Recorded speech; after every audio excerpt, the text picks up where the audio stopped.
Welcome to Purpose 360. I'm Carol Cohn, and today more than ever before, companies, brands, and their partners need to stand for something beyond the bottom line. I've created this program to provide insights and ideas to share with you so that you can apply them to your work the very next day. The goal here is to up-level your purpose and to benefit companies and society. So please join us.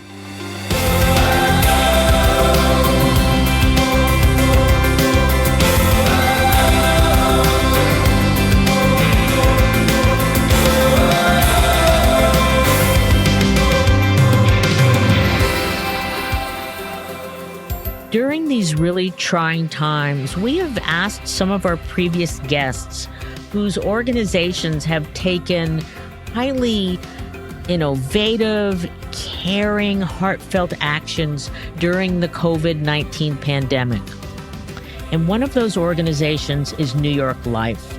So we went back to our friend there, Heather Nesle. She's president of the New York Life Foundation. She's also vice president of corporate responsibility. And she's invited her colleague, Maria Collins, who's a vice president at New York Life Foundation, and she's also a corporate VP at New York Life overall, to talk with us about how the company is responding, especially in the area of grief, which is the core of their social purpose at New York Life. So welcome, Heather and Maria. Thank you, Carol. Both of you should just talk about your roles at New York Life, as well as leaders of the foundation. And then I'd like you to talk a little bit about your child bereavement focus, and then we'll get into your COVID-19 responses. So this is Heather. So I am the president of the New York Life Foundation, and I also run corporate responsibility at New York Life. Hi, this is Maria Collins. I'm the vice president of the New York Life Foundation. I oversee our bereavement strategy. Talk to us about your focus, your social purpose focus, and how thoughtfully it has developed over time in terms of a core part of who New York Life is. We have two main focus areas for the New York Life Foundation. The first is in education. We focus on out-of-school time programs for middle school youth with the hope of getting them to high school on time and on grade level, as they are 4 times more likely to graduate high school on time when they have that success transitioning to high school. The other area that we're going to focus on today is really unique to New York Life, and that is the area of childhood bereavement, helping children and their families have an adaptive response to grief. And I'm going to turn it over to Maria to talk to you about some of the progress we've made since I last spoke with you, as well as our newest program, the Golden Sweater. So Carol, just to remind you and your listeners, childhood bereavement is an issue that has been around for a long time. 1 in 14 children will lose a parent or a sibling by the age of 18. That number doubles by the age of 25. And as Heather stated, New York Life has been doing this for over a decade. And a couple of updates since your last conversation. You talked about our Grief Sensitive Schools initiative. The Grief Sensitive Schools initiative is an initiative to really provide resources and tools to educators to support grieving students.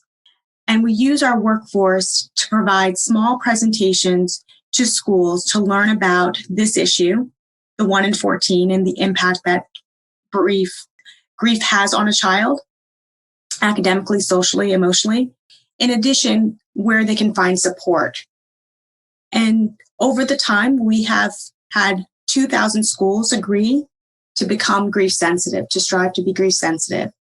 And because of COVID, we are transitioning into virtual presentations for grief sensitive schools because we've received such an increased demand for information and tools to support schools during this time and their grieving students.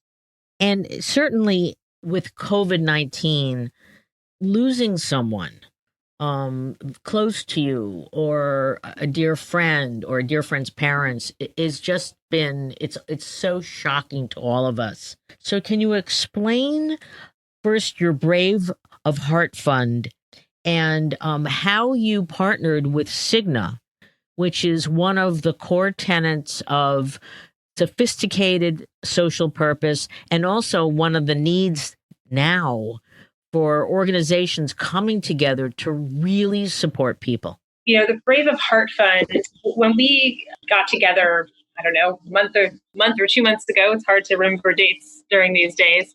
New York Life is in a really strong financial position. We're celebrating our 175th anniversary this year, and we decided this is one of those moments, like we've done so many times in our history, where we knew we had to step up and provide resources to do what we do best, which is to provide financial security to people in their time of need. Additionally, you mentioned Cigna. We are in the midst of acquiring Cigna's group life and disability insurance business. And so we've gotten to know them pretty well. And we really realized how their values as a company aligned with those of New York Life. And so when we were looking for a partner to help contribute to the fund, when we asked, they quickly said yes and really believed in the mission, which is, to provide healthcare workers and their families with peace of mind. And we're doing that by offering financial support to the families of healthcare workers who lose their lives to COVID-19 while working to protect the rest of us. Additionally, Cigna is providing free emotional wellness resources to grieving families. And we're also providing a list of bereavement resources because as we've been talking about, we are very familiar with that space. So really, it was a partnership, I think, of two companies that have a long storied history of being there when people need us and wanting to do the right thing. And this is a large fund. This isn't $10 million. This is $100 million. So knowing your purpose, how much did that support your ability to quickly pivot and to create this idea? So I should say we want to grow it to $100 million. Both the Cigna Foundation and New York Life Foundation have each contributed $25 million to start. So we have a total of $50 million to start. And then on top of that, the New York Life Foundation is going to match an additional $25 million in individual contributions, which we've already started to take and which have been coming in. We've also been reaching out to our fellow corporates and corporate foundations and have found folks eager to contribute in that area as well. So we are hoping to grow it to at least $100 million because we know that the need is great. And in terms of, how quickly we were able to put this together, I mean, this is a daunting thing to put together. We are going to be not just verifying eligibility for the fund, but then we're working with E4E, which is a subsidiary of the Foundation for the Carolinas, and they will actually be managing the Brave of Heart Fund and making the decisions as to, who is able to get money and how much money those folks will get. So all of this was done at warp speed, but with the same precision and, conservative nature that we apply to everything. We want it to be done the right way. We are still right now working to complete some of the pieces that will allow the application to open in just a few weeks. So we want to do it the right way, but we knew that we had to do it right away because as we've all read in the papers, so many of these incredibly brave healthcare workers and volunteers have lost their lives and their families are in need. And when do you think you're going to start distributing the funds? So we're aiming to take applications in the next 2 weeks before the end of May for sure. And once the applications come in, the idea is that the money will be out the door relatively quickly. E4E is really the leader in disaster relief funds across the country. They do that for us. They do that for a number of organizations. And the way it works is it's really a two-part grant process. So the first grant is $15,000, and that covers expenses such as funeral costs and other essential costs that need funding immediately. And the aim of that grant is to get that out the door very quickly. And then the second grant is a longer-term grant, which is up to $60,000. So you could get a total of $75,000 from the fund. And that covers expenses over about a 6-month period of time, which would include housing, utilities, clothing, education, medical expenses, and that is needs-based. So you do have to show that you don't have the resources to fund those and that you need assistance. We have seen just these horrible death tolls.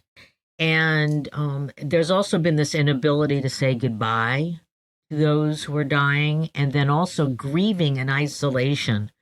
Can you share, Heather and Maria, how your knowledge, and you've got so many trained colleagues in terms of grief, how you're bringing that knowledge to help so many people? Yeah, I'll start and then I'll turn it over to Maria. I mean, I think with the Brave of Heart Fund, we brought so many resources to bear, not just the expertise in bereavement support. I mean, we had our actuaries working to determine what the eligible class may be and to be as inclusive as possible. We're not just talking about nurses and doctors here. We're talking about orderlies, cafeteria workers, EMS, anybody who is really going in and day out to a place that has exposure to patients who have COVID-19. So we used really, our lawyers, our actuaries, everybody came together to work around the clock and weekends to get this fund up and running. And now, New York Life is going to play a role in helping set up the verification system, in which case we're going to use our expertise with our claims department, especially. That's a group that we at the foundation have been working with for years to help train our folks who are talking to people who, for most, this is the darkest day they've faced, right? They've lost a loved one. And to really do that in a way that is helpful, that is supportive, that is empathetic. And so these are things we've been working on. And now is a time when we're really seeing the fruits of that labor come to bear. I mean, just in our business day to day, our folks are obviously talking to people who've experienced death during this time. And so, the work that we've done is applicable every day, but all the more applicable today. And I'll turn it over to Maria to talk about, some of the other things that we're working on now, including some of the resources we're providing on our website. How we're addressing COVID-19 and grieving in isolation, we're doing it with our partners. Since we have been an active partner with many bereavement organizations across this nation and the largest investor in bereavement support services, we knew that we needed to activate and rally with our folks to understand what the needs are, how do we get resources out there, and what programs are needed. So the first thing that we did was, what are the resources? We have many resources on NewYorkLifeFoundation.org to discuss coping with loss, grief, supporting your grieving student, supporting your grieving child. However, this grief is a little bit different, and the whole world is grieving in different ways. So we have created special COVID-related information, webinars, resources, publicly and internally, to support this loss that we're all feeling. Some of the resources are mental health tips for individuals, how to deal with a pandemic, how to support your child during a pandemic, how to talk about it, how to talk about loss. There's a new article that will be posted. It's called Grief Interrupted. When you can't grieve collectively, but you need to, because one, grief is at the heart of how we deal with loss. And we're grieving individually, but we want to also grieve collectively. And how do you do that? So we are providing tips on how to do that. A lot of the programs that we fund, bereavement services, support groups, have gone from in-person to virtual or by phone, depending on where they are in the country. Providing training and support to bereavement specialists, but also any individual that supports children and families during this time. They need resources. Our local bereavement centers are providing that through telehealth, through telecounseling, support, wellness visits, and we're looking at other ways to really support this great need that we're experiencing as a country. You talked about the difference now that you are isolated, that you don't have that sharing around you of people to support you. Can you share with our listeners perhaps the one or two top recommendations that they would find on your website, just in case they're just listening and they do need that support? We have a new series called Ask the Expert, where we talk to our experts about a different topic every week. The one that I think is most relevant right now is the conversation with Dr. Julie Kaplow. She is the founder of the SAMHSA-funded Trauma and Grief Center in Houston. And she talks about the distress that you may feel as an adult during a pandemic, what to expect and how to address it. And she actually normalizes some of the feelings that you will have, such as anxiety, sadness. And I think putting some norms around that you're going to feel this and it's okay calms people. And I think you can move forward saying, I'm not the only one. I'm not alone in this. Although I might be alone at home, I'm not the only one feeling this. Also, she discusses how you can identify that if you're a parent or a caregiver, how you can identify the anxiety in your child and what to do for them. And there are a couple of things that she talks about specifically, and I think it's relevant not only for children, but also for adults. There are 6 S's that she talks about, which I think are really practical, not only as a professional, but as a parent. One, she talks about safety and security, ensuring that you're doing all that you can to be safe and secure. Washing your hands, staying home, things like that. Using simple language for the child or yourself to understand what's going on.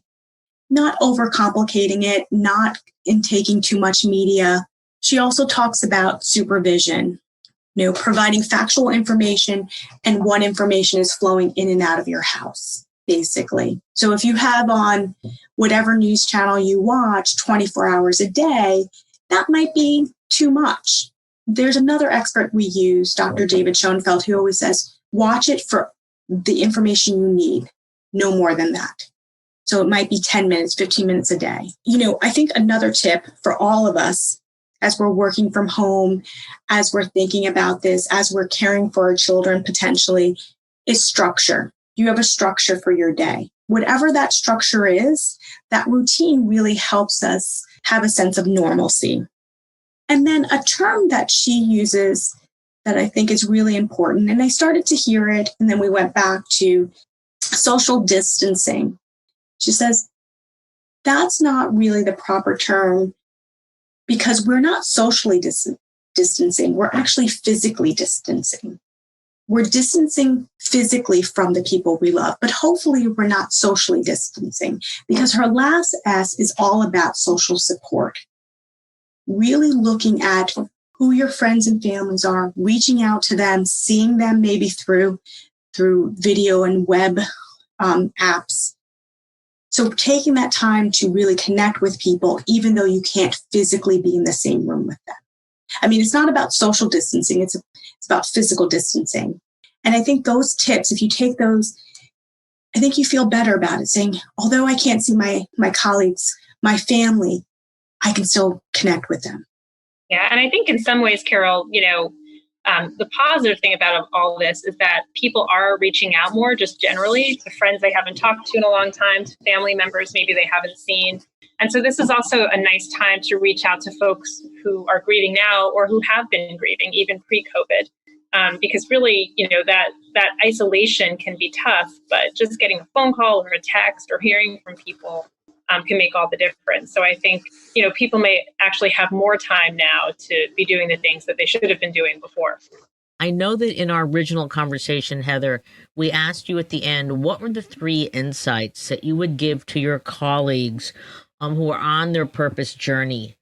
And I would love both you and Maria to say, New York Life knows its purpose, but you went a lot deeper and you did it quicker. So do you have any insights for those listening? They know what their purpose is, but COVID is scaring them. What sort of suggestion do you have to them, whether it's today, this is going to be months into the future, years into the future, how they should activate their purpose more powerfully? What I say now will probably mirror what I said last time we spoke, which is, tap into something that you're already doing that's aligned with, who your company is and what you do, and be authentic in how you do that. There are ways to provide relief no matter what your company does. Again, when we were looking to determine what we might be able to do, we looked at the thing that we do best. We knew that we couldn't manufacture masks. We can't create, a global entertainment show that everyone will tune into and watch, but we can provide financial relief for families. I think, secondly, use all the resources that you can bring to bear. So I mentioned our claims department, our actuaries, our lawyers, every single person, at our company has really been able to bring something. And outside of Brave of Heart, we've done a ton of different initiatives just in the last few months. We were supposed to celebrate our 175th anniversary last week, or 2 weeks ago, I guess, on April 27th. We were calling Company Day, and we were going to have a big celebration at Madison Square Garden. Journey was supposed to play. It was going to be really exciting. But instead of just wallowing in the fact that that couldn't happen or you couldn't be together in purpose, we turned it into what we called Love Takes Action Day.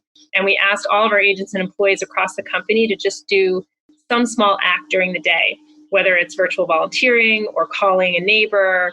A few of our folks baked cookies for neighbors or went grocery shopping. And we just asked them to do something small that day in recognition of the fact that people need it, but also as a celebration of who we are as a company. I mean, that aligns with who we are just as much as a big celebration would have. And we had exceptional results. I mean, we just had thousands of people engage in these activities. We hosted these Zoom get-togethers where people could write letters to hospital workers and police officers, but just with their colleagues, meeting new people. And we were able to donate on behalf of all those folks who took action, $1.75 million to 5 different charities. So I think you can be really creative, but really just tap into the culture of who you are, because people want to do things. They want to feel a part of the solution.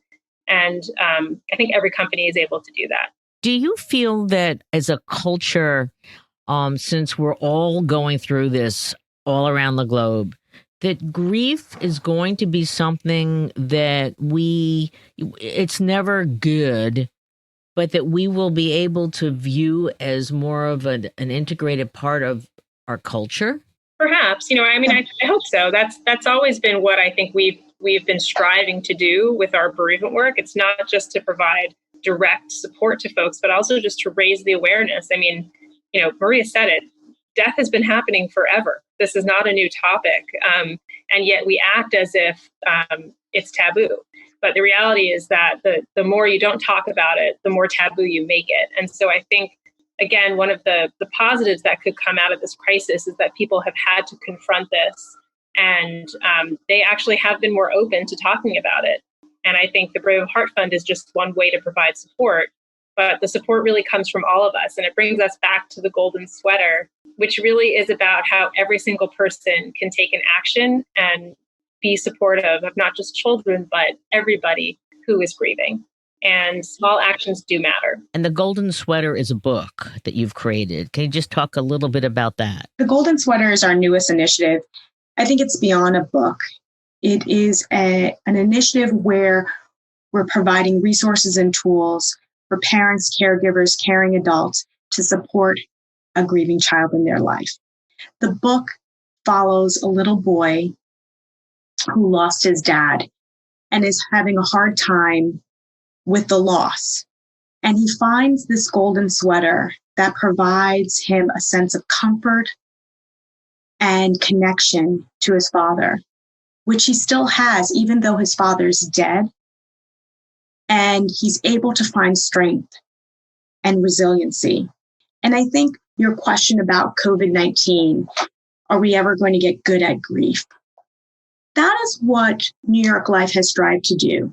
We know from our surveys that individuals shy away from conversations about loss. People shy away from supporting individuals, not that they don't want to support them, it's just that they don't have the words or the tools to support that person. This book, with our discussion guide that we created to accompany the book, provides those tools on how to have a conversation about loss and death, probing questions. We also give information on how to read the book yourself, because all of us are dealing with the loss of someone. And this book may trigger in ourselves reactions. So we want to be prepared, especially when we're talking to our child, on how to have that conversation. So one of the questions that I leave with in this book is like, what is your golden sweater for the person that you lost? What do you carry with you every day to remember them? And I think that is a conversation that we all will have. What do we remember about that person? What piece of them do we keep in our heart? And I hope that we, elevate that conversation around grief and loss. Because death happens every day. And unfortunately, with COVID-19, we are all seeing it front and center. It is available free to download on our website, NewYorkLifeFoundation.org. And for every download, we will be donating $1 to 4 different bereavement organizations up to $175,000. So we would really encourage folks to download the book. You can also see the animated 60-second version of it, which is beautiful. And that will also result in the double benefit of educating folks, but also getting money out to the organizations that need them. The Golden Sweater also will be featured in a documentary that we invested in. We partnered with WPSU, the Penn State PBS station, to develop Speaking Grief. Speaking Grief is a documentary that highlights families and individuals who are dealing with grief, their sense of loss, their support system, and how they're moving forward. And you can go to speakinggrief.org to see the listing and air dates. But our purpose is always to ensure that we invest in something, but we want to make sure it's accessible to everyone and that it has many layers of support. So with Speaking Grief, the Golden Sweater will be featured there. In addition, prior to COVID, we were hosting screenings across the U.S. with panel discussions and information about grief to really have that candid conversation. And we were going to hand out actual books, free books of the Golden Sweater. Unfortunately, because of COVID, we are in transition on how we're going to do those screenings virtually, how we're going to continue to hold those conversations. And when you download the book and the discussion guide, hopefully we can have those conversations as well and get that resource out. So there's many layers to our support and how we are dealing with COVID as well as grief in general as our mission.